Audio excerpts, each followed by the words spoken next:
Hey everybody, Toby Milroy here again, Vice President for AMS, and thanks so much for watching this quick video. I wanted to mention something that I feel is very, very, very important and critical to growing your business this year and every year to come. As you know, if you've been following my stuff or if you've been, paying attention to what I've been doing in our industry, especially over the last 10 years or maybe 12 or 14 years now, I've had the blessing, pleasure, and honor of working with, behind the scenes, with more hyper-successful school operators, multi-school operators, associations, and large organizations than pretty much anybody in our industry.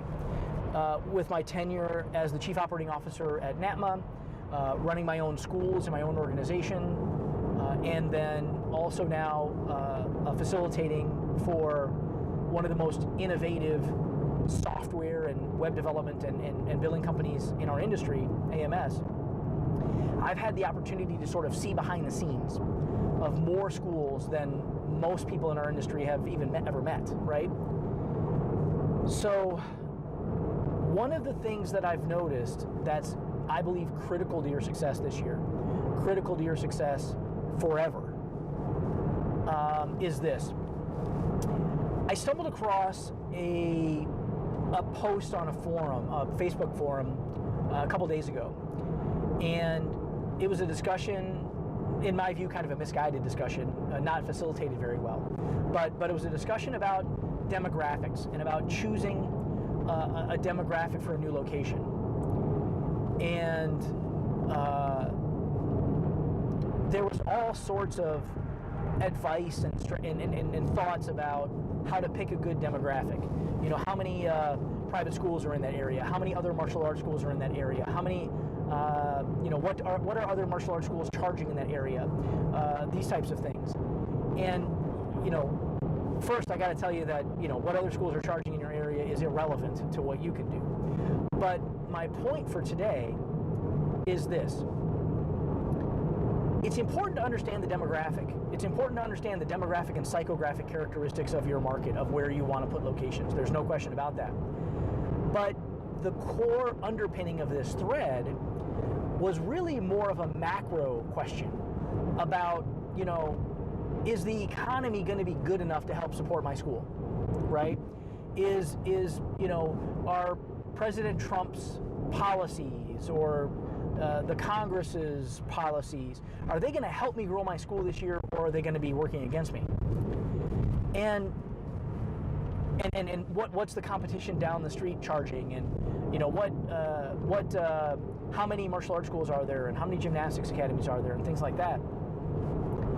And I think for the most part, you have to be very, very, very cautious about thinking that there is some external force that determines your success. Most of the time, people who are focused on external forces are trying to make excuses for why they can't be successful. And here's what I mean by that. I hope, bear with me. There's a great book.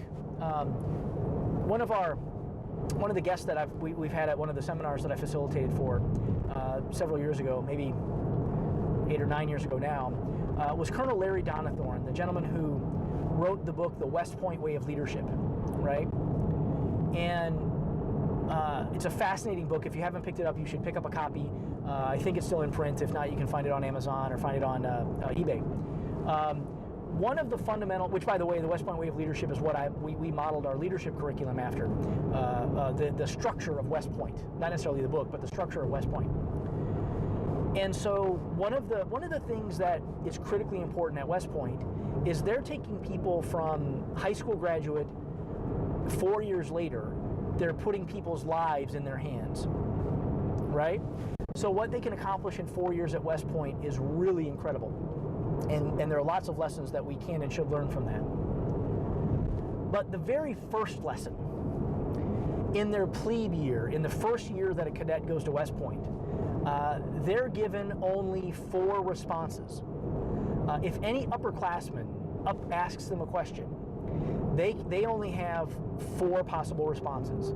They can say yes sir or yes ma'am, no sir or no ma'am, sir or ma'am I don't understand, meaning that they need more information, or 4th, no excuses sir.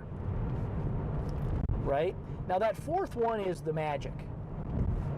Why are they only allowed to say yes, no, I don't understand, or no excuses? And the fundamental, if you think about the illustration that they used in the book, was if 2 cadets are walking out to the parade ground to line up for uniform inspection, and one cadet steps in a mud puddle and splashes mud on the other one's shoes.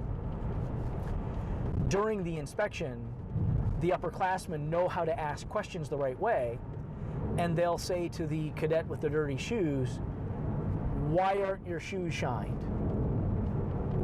So think about those 4 possible responses, right? Yes or no doesn't apply. I don't understand really doesn't apply.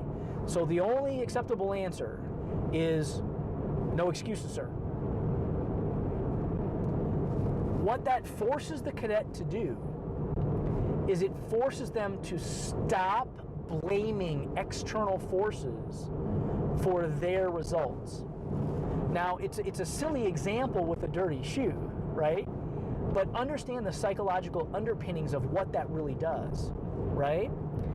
See, when you're a second lieutenant or a captain or whatever the case is, you go out into the field and you have soldiers' lives in your hands, and you make a bad decision or you make a questionable call or whatever the case might be, you can't point at the next guy and say, well, I could have been successful, these soldiers would have been alive, but he screwed it up, right? That's called internal locus of control, right? When you internalize your locus of control, when you take 100% responsibility for your success or your failure, right? When you stop blaming external forces, those students, they didn't enroll because, I really didn't want them in my school. They really weren't serious about martial arts training. They really didn't want to do martial arts. They were just kind of kicking tires. They weren't really sure. Or when you start blaming the market, when you start saying, well, I'm in Atlanta, and the customers in Atlanta are more sophisticated, therefore they're not willing to enroll in my classes. And vice versa, other people will say, well, my school is in Paducah, Kentucky, and these customers aren't as sophisticated as people in Houston, so they're not enrolling in my classes because they just don't understand it, right? See, all of that seem real to you. It seems real when you're thinking about it from your perspective, but really you're externalizing control, right? You're allowing other factors other than your own personal effort, your own personal expertise, your own knowledge, and your own ability to execute. You're allowing all of that to determine your success or define your success rather than not, right? So it's critically important. Yes, your demographic is important. Trust me. I've done franchise site selection and demographic and psychographic research for hundreds of schools, and I'd be happy to do it for you too. If you have questions about your demographic, if you have questions about your area and what it might be able to support or not support, I'm happy to chat with you. I'm happy to work you through the numbers. I'm happy to share with you some demographic and psychographic tools that you can use to find real numbers, to find real legitimate data on your area. But the real lesson here is the most important factor in determining how successful your school is going to be or not is you. And the very instant you stop trying to externalize that control, you'll begin to do better. Now, some people will say, well, yeah, but I can't, if there's only 2,000 people in my town and the average, income is only $15,000 a year, how could I possibly be successful? Well, you've got something there, right? You've got something there. There certainly is a factor. But I can go into almost any demographic almost anywhere around our country and interview or talk to two different school operators. And one school operator is telling me how impossible it is to run a successful school in that area. And right down the street is another school doing 3, 5, 10 times their revenue, 3, 5, 10 times their number of students, and doing it with high quality lessons and programs. So if anybody can do it, you can do it, right? But just please understand my mission here, my message. It's all about internalizing control. You can determine the level of success. You have the ability to influence all of those factors around you.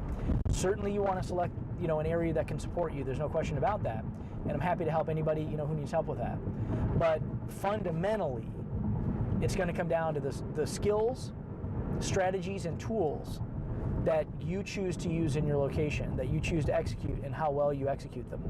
Those are the fundamental factors here, right? So I hope that's useful for you. I hope that makes sense. And again, it's all about you, man. You can't change anything else anyway. You can only change yourself. So if you're defining your success based on factors you can't control, I don't know. I don't like your chances. But if you decide to take control, if you decide to stop externalizing and immediately block all of that self-talk out of your head, you'll do infinitely better. So I hope that's useful for you. Thanks so much for your time. Speak to you soon.